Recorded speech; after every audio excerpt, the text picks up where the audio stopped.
Mercredi 19 mai 2021, mesdames, messieurs, bonsoir et bienvenue à ce rendez-vous informatif sur BLTV. Récapitulatif des faits marquants de ces 7 derniers jours au Bénin, voici les titres. Certification de l'aéroport international Bernardin-Gantin de Cotonou, les clarifications du DG ANAC dans cette édition. Mouvement préélectoraux au Bénin, Moël Bénin invite les autorités à prendre leurs responsabilités. Vous suivrez dans cette édition la déclaration du secrétaire général du parti. Je vous l'annonçais en titre il y a quelques secondes, l'aéroport international Bernardin-Gantin de Cotonou va tourner dès demain jeudi une page importante de son histoire. C'est ce jour qu'il sera procédé à la remise de certification de l'aéroport, marquant la fin du processus de certification dans lequel s'est engagée l'Agence nationale de l'aviation civile. Suivons les explications du DG ANAC sur la dite certification. Il est au micro de Geoffroy Togouan et de Amsa Kouakanou. Bonsoir à toutes et à tous. L'Agence nationale de l'aviation civile du Bénin, ANAC, vous a convié pour discuter d'un sujet d'importance majeure, c'est-à-dire la certification de l'aéroport international Cardinal Bernardin-Gantin de Kadiaoun. C'est un aéroport international et nous avons achevé le processus de certification de cet aéroport. Et la question première, c'est qu'est-ce que la certification? Alors, la certification, c'est le processus normalisé qui permet de déterminer à un instant T que l'exploitant, donc l'aéroport de Cotonou, l'aérodrome de Cotonou, répond aux normes minimales de sécurité aérienne. Et donc, la deuxième question qui vient tout de suite, c'est pourquoi alors la certification de l'aéroport de Cotonou? Déjà, c'est une norme internationale qui est que tout aéroport international dans le monde entier doit être certifié pour pouvoir accueillir des vols internationaux. Cette exigence a été reprise par le Code de l'aviation civile qui est consacré par la loi 2013-08 du 28 août 2013 qui stipule en son article 131 que les aérodromes internationaux du Bénin doivent recevoir une certification avant et au cours de leur vie. J'ai dit vie parce que c'est un aérodrome et le nôtre, il est là depuis une centaine d'années et ça a de plus en plus, on essaie d'augmenter la piste pour avoir quelque chose d'assez convenable. Donc, première chose, c'est une norme internationale et nous sommes là maintenant en train de dire que nous sommes en train de nous conformer à cette norme internationale. L'autre chose qui vient, et si je ne le dis pas, vous allez me demander cela, c'est pourquoi depuis 1960, notre aéroport, notre aérodrome n'est pas certifié. Eh bien, ce n'est pas faute d'avoir essayé. Par le passé, il y a eu beaucoup de tentatives pour faire certifier l'aéroport, mais n'eût été les grands investissements que nous avons eus ces derniers temps, depuis 2016, et vous avez dû voir vous aussi, les grands investissements sur les équipements, sur les installations, sur la piste. Ces investissements, en plus de ça, les réformes qui ont été engagées dans le secteur du transport aérien ont fait que nous avons acquis la capacité de faire, de franchir cette étape qu'est la certification de l'aéroport de Cotonou. Parce que je vous l'ai dit tout à l'heure, c'est des exigences internationales, ce n'est pas quelque chose qu'on invente, c'est des choses qui sont là, structurées et qu'il faut pouvoir mettre en œuvre. Donc oui, nous avons franchi ces étapes grâce aux investissements consentis par le gouvernement du président Patrice Talon qui a permis de mettre notre piste aux normes. Nous avons aussi une troisième partie parce que les exigences sont sur les équipements, comme je vous l'ai dit, mais aussi sur les institutions, c'est-à-dire sur l'ANAC, l'Agence nationale de l'aviation civile, qui doit démontrer sa capacité à faire de la certification, parce que cette opération, elle est suivie sur le plan international. On ne reste pas dans le coin du Bénin pour le faire. En l'occurrence, nous avons eu les exigences par rapport à l'Organisation de l'aviation civile internationale qui nous a appuyés pour nous mettre en capacité de faire ce genre de travail. Nous avons eu le soutien de l'UEMOA qui nous a envoyé des experts pour pouvoir faire ce genre de travail. Nous avons eu environ 6 pays de l'UEMOA qui se sont joints à nous, plus l'Organisation de l'aviation civile internationale, pour nous permettre de faire ce genre de travail. Et la dernière chose qu'il faut dire, c'est que cette question, elle devient triviale. Quelle est la plus-value que nous avons par rapport à cette certification? Eh bien déjà, la première chose, c'est que nous sommes déjà aux normes internationales. Et notre aéroport est maintenant classé dans dans le registre de ceux qui sont conformes aux règles internationales. La deuxième chose, c'est que les grandes compagnies, certaines grandes compagnies qui n'attendent que ça pour desservir notre plateforme aéroportuaire, pour desservir le Bénin, eh bien, ils ont déjà la preuve que l'aéroport est aux normes et donc peuvent valablement venir pour commencer à explorer les possibilités de desserte. Celles qui sont déjà là, qui sont grandes aussi et qui sont déjà là, eh bien, elles ont maintenant la certitude qu'un certain nombre de choses sont en place et donc leur procédure d'exploitation, tout ce qu'ils mettent en œuvre pour gérer les carences entre guillemets, qu'il y avait, eh bien, ils vont alléger toutes ces procédures-là pour le bonheur des passagers et pour aussi amoindrir tous les coûts d'exploitation qui vont être engendrés par cela. Et donc, nous avons besoin que cette certification-là soit empreinte de crédibilité. C'est de ça qu'il s'agit. L'institution qui certifie doit avoir une certaine crédibilité. C'est un peu comme si, et ce n'est pas la même chose, les certifications qualité que vous connaissez et qui n'ont rien à voir avec celle-ci, qui est purement technique, qui est purement sécurité aéroportuaire, qui est purement sécurité aérienne. Mais ça aussi, il faut de la crédibilité de celui qui certifie. Et donc, nous avons eu, comme je l'ai dit, et nous avons tout le temps, des audits de ces institutions partenaires-là, de toutes les institutions internationales qui viennent pour vérifier si nos procédures sont conformes, pour vérifier si nos techniciens sont qualifiés convenablement pour faire le travail, pour vérifier si nous avons le matériel pour faire le travail, etc. Donc, c'est ça qui donne le poids de crédibilité qui va bien, afin que le document qui est délivré, et ça, c'est une norme internationale aussi, le document qui est délivré par l'Agence nationale de l'aviation civile, eh bien, soit reconnu dans tous les pays membres de l'Organisation de l'aviation civile internationale, qui, vous le savez, est une institution spécialisée de l'ONU et qui s'occupe des questions de l'aviation civile, un peu comme l'OMS s'occuperait de la santé.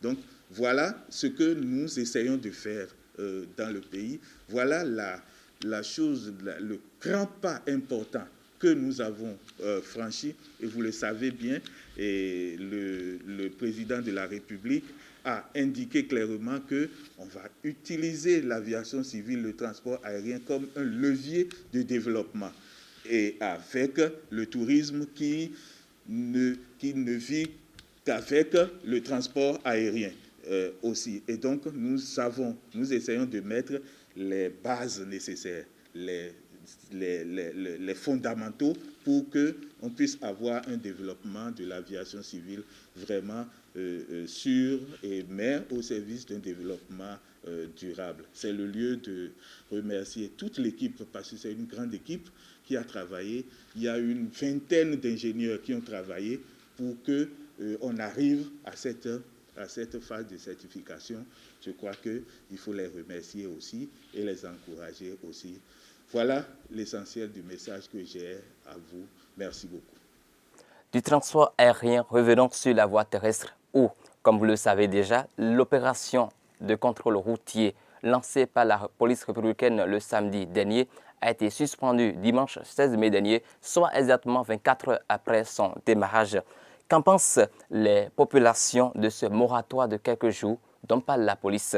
Estelle Vaudounon et Gérard Tiaou sont allés recueillir les avis de quelques populations sur le sujet. Le samedi 15 mai dernier, la police républicaine a démarré une opération de contrôle routier. 24 heures seulement après ce démarrage, soit ce dimanche 16 mai, l'opération a été suspendue. La police parle d'un moratoire de quelques jours. Ceci pour permettre à la population de se mettre à jour. Dans le rang des populations, les réactions sur cette décision divergent. C'est une décision salutaire, nous applaudissons ça de vive voix parce que le contrôle c'est bon, mais le moment et la manière dont cela a été programmé, vraiment, c'est très grave. Et la mesure de suspension est arrivée à point nommé. Pour l'instant, on vit dans des circonstances très difficiles. Je ne sais pas qui a pris la décision. Je ne sais pas si c'est le ministre ou c'est le DGPN. Celui qui a pris cette décision ne veut pas l'avancement de ce pays. Pourquoi je dis ça? Et on ne veut pas respecter la loi, mais on vote les lois. Mais les lois ne votent pas pour le placard. Si une loi est votée, il faut l'appliquer. Au Togo tout près, au Nigeria, au Niger, tu ne peux pas rouler une moto sans plaque. Mais au Bénin, on roule une moto sans plaque. Alors que c'est depuis au temps de Maga qu'on a voté cette loi. Bon, si on prend la démocratie, Soglo est passé par là, Kérékou, Yaïboni, mais personne n'a jamais appliqué cette loi. Et ils ont fait sortir cette loi maintenant. On se lève encore, on dit de suspendre. Quand est-ce que le Béninois sera prêt? Même si on dit de suspendre pendant 10 ans, le Bénin ne serait jamais prêt. Mais Dieu merci, ils ont suspendu maintenant. Moi, je demande à tous les Béninois d'aller se conformer. C'est simple. Sur la moto, il faut porter ton casque, il faut porter ton masque, avoir son plaque fixée derrière sa moto. Le contrôle routier suspendu. On ne nous a pas donné les vraies raisons de cette suspension. Pour moi, c'est un piège. Puisqu'on nous a dit le contrôle est suspendu, mais je vous assure qu'hier, dans la matinée, au niveau de Anana Sodi, à Dantokpa, aux environs de 11h midi, les agents qui sont là ont eu à arrêter des motos. Cette décision est la bienvenue puisqu'il y a beaucoup de nos citoyens qui sont encore en situation irrégulière par rapport aux différents actes que voudrait réprimer la police. Alors, pour éviter des cas d'arrestation massive, je pense que la police aussi a dû réfléchir et ils ont décidé d'arrêter.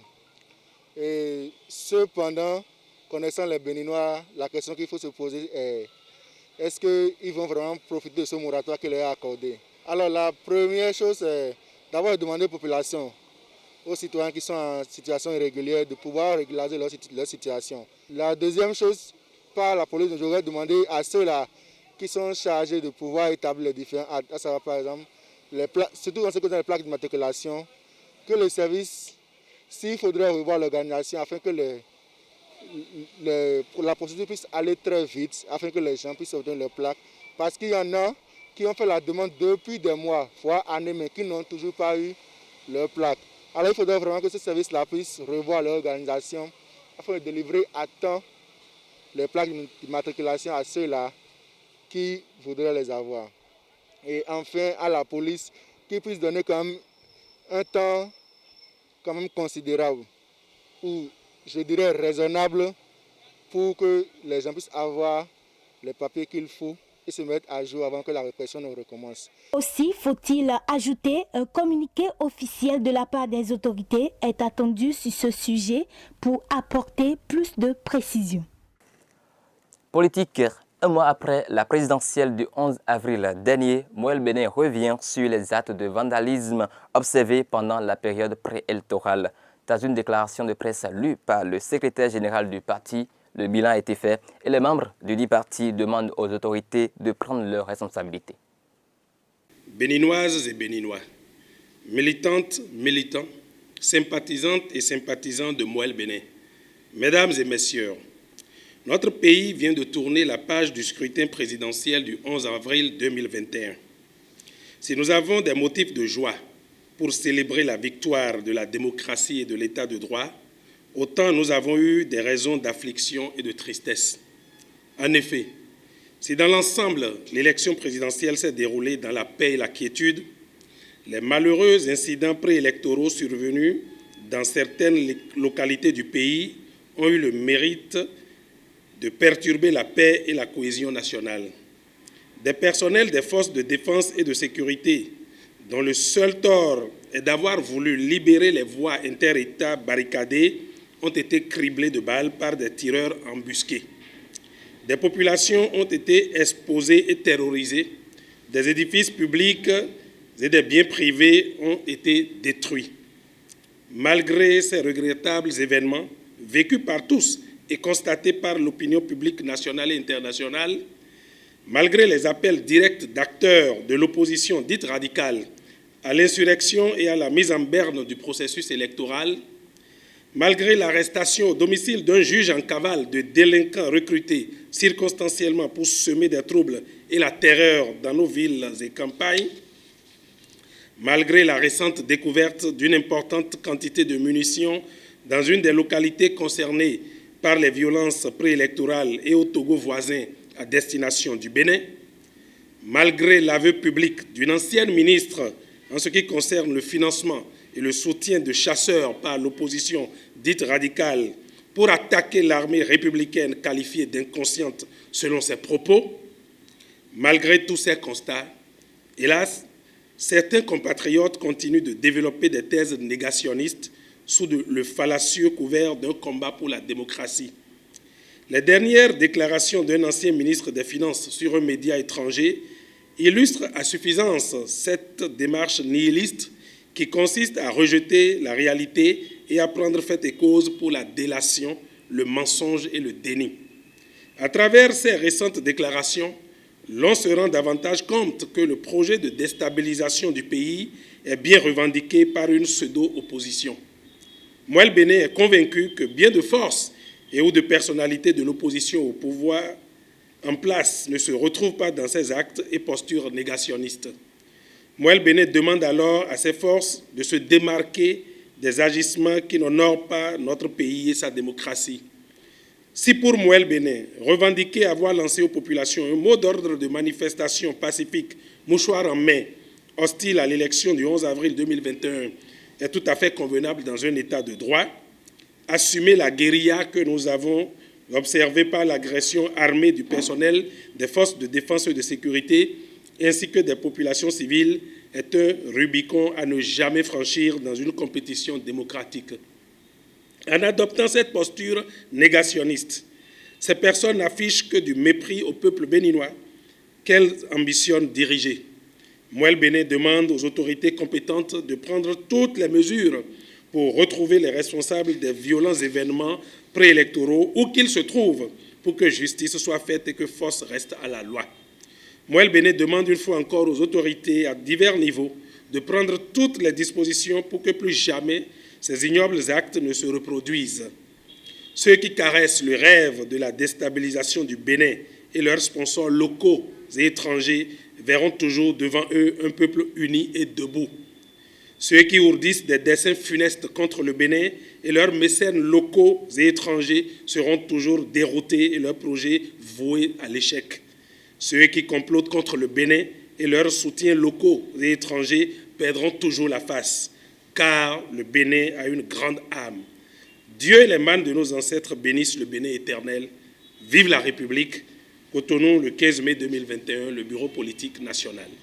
Sport à présent pour clore cette édition. Le stade de l'amitié général Mathieu Kérékou de Cotonou, entièrement rénové, sera à nouveau ouvert pour accueillir les grandes occasions du football, dont la finale de la Coupe CAF 2021 prévue pour se tenir le 10 juillet prochain. Une première, bien sûr, dans l'histoire du Bénin. Toutefois, cette décision de la CAF d'accorder ce honneur au Bénin reste diversement appréciée par les Béninois. Ilbert Eda, Anissé Zamdao. La 18e édition de la Coupe de la Confédération mettant aux prises les meilleures formations non qualifiées pour la Ligue des champions de la CAF va connaître son épilogue le 10 juillet 2021 au stade de l'amitié général Mathieu Kérékou selon les instances fêtières de la compétition.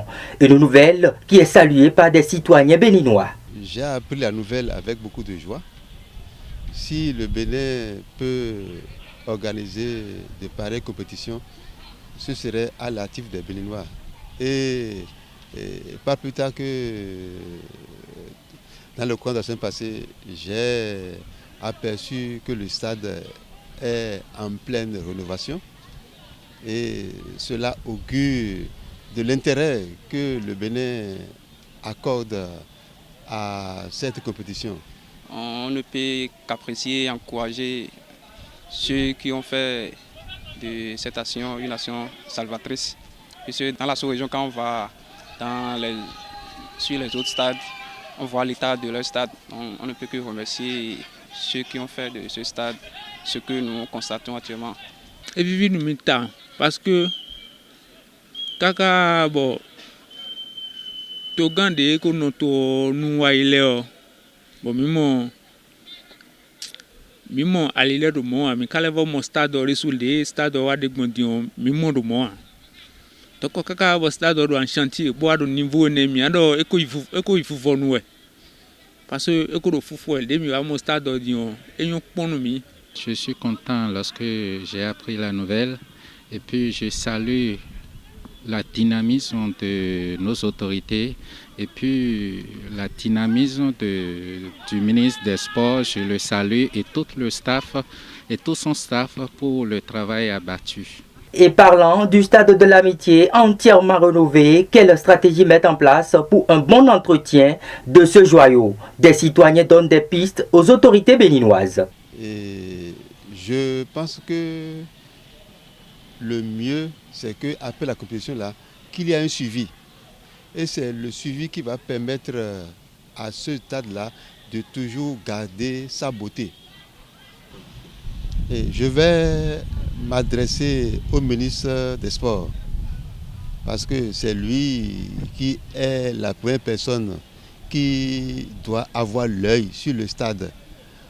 Avoir l'œil sur le stade lui revient donc de mettre une structure en place pour que de temps en temps on puisse opérer une propriété par rapport au stade pour que lorsque nous venions jouer, lorsque nous venions pour nous promener, lorsque nous venions pour regarder les matchs là, que l'on sente une propriété. Il ne faut pas que notre stade reste en marge des autres. Les choses évoluent. Comme ça, il faudrait que le gouvernement et les autorités mettent un comité en place pour la propriété de l'enceinte du stade de l'amitié. Vivement que les autorités à divers niveaux prennent des dispositions pour une organisation réussie de cette finale qui se veut pour la première fois dans l'histoire du football béninois. Ce sera tout, mesdames et messieurs, pour ce numéro de récap sur BLTV. Merci de nous avoir suivis. D'ici là, portez-vous bien.